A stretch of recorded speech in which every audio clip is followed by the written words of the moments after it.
ஒரு சின்ன motion scratch program பார்க்கலாம். ஸோ இதில் வந்து என்ன பண்ண போகிறோம் அப்படின்னா, ஜஸ்ட் இந்த ஸ்ப்ரைட் வந்து இந்த பக்கம் அந்த பக்கம் நமக்கு மூவ் ஆக போகுது. அது வந்து நம்ம ஆரோ கீயை ப்ரெஸ் பண்ணும்போது நமக்கு எப்படி மூவ் ஆகுது அப்படிங்கிறதுக்காக. ஸோ நான் ஃபஸ்ட்டு என்ன எடுத்துக்கிறேன்னா, இந்த க்ரீன் ஃப்ளாக் வந்து கிளிக்கில் இருக்கும்போது நான் என்ன பண்ணுறேன் அப்படின்னா, ஒரு மோஷன் வந்து நான் கொடுக்குறேன். ஸோ அந்த என்ன மோஷன் கொடுக்குறேன் அப்படின்னா, go to X axis Y ஆக்சிஸ்க்கு ஜஸ்ட் மூவ்மெண்ட்டு பண்ணுற மாதிரி. ஸோ 0லேருந்து -150 வரைக்கும் எனக்கு வந்து மூவ் ஆகிக்கிட்டு இருக்கும்.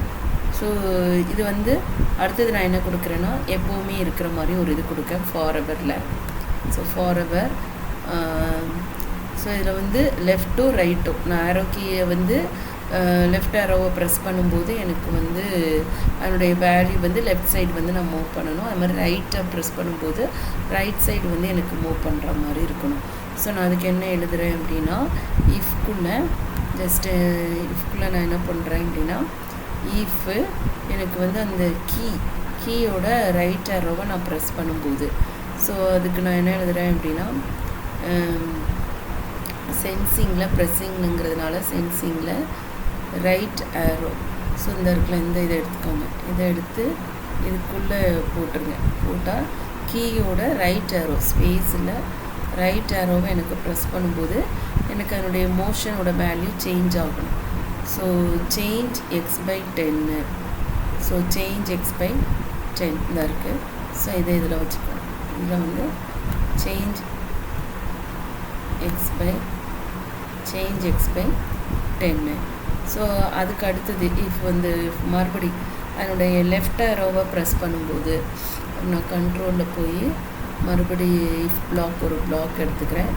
ஸோ இதில் வந்து எனக்கு வந்து லெஃப்ட் ஆரோவை வந்து நான் ப்ரெஸ் பண்ணும்போது, ஸோ சென்சிங்கில் எடுத்துக்கோங்க, ப்ரெஸ்ஸிங்கிறதுனால லெஃப்ட் ஆரோ. ஸோ கீயோடது இந்த இடத்துக்குள்ள இப்படி கொடுத்துக்கோங்க.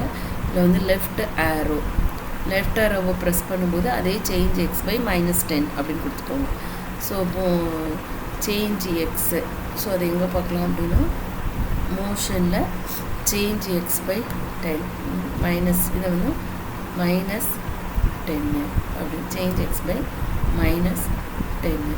அடுத்து வந்து ஸோ இதுதான்.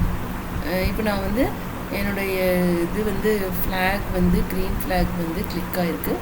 ஸோ நான் இப்போ இந்த ஸ்ப்ரைட் வந்து எனக்கு வந்து லெஃப்ட் ஆரோ நான் இப்போ ப்ரெஸ் பண்ணுறேன். ஸோ அது லெஃப்ட் சைடு 10-10 மூவ் பண்ணுது. ரைட் ஆரோ ப்ரெஸ் பண்ணிக்கிட்டு இருக்கேன். ரைட் ஆரோ ப்ரெஸ் பண்ணும்போது ரைட் சைடு எனக்கு என்ன ஆகுது, மூவ் ஆகிக்கிட்டே இருக்குது. இது லெஃப்ட் ரைட். ஸோ இந்த மாதிரி மூவ் பண்ணும்போது எனக்கு வந்து மேலேருந்து ஆப்ஜெக்ட்ஸ் எதுவும் வருது அப்படின்னா அதை வந்து நான் வந்து கேட்ச் பண்ணுறதுக்கு ஏற்றாப்புல நான் என்ன பண்ணுவேன், கேட்ச் பண்ணி அதுக்கு ஏற்றாப்புல ஸ்கோர் போடுற மாதிரி நான் என்ன பண்ணலாம், ப்ரோக்ராம் எழுதலாம். ஓகே.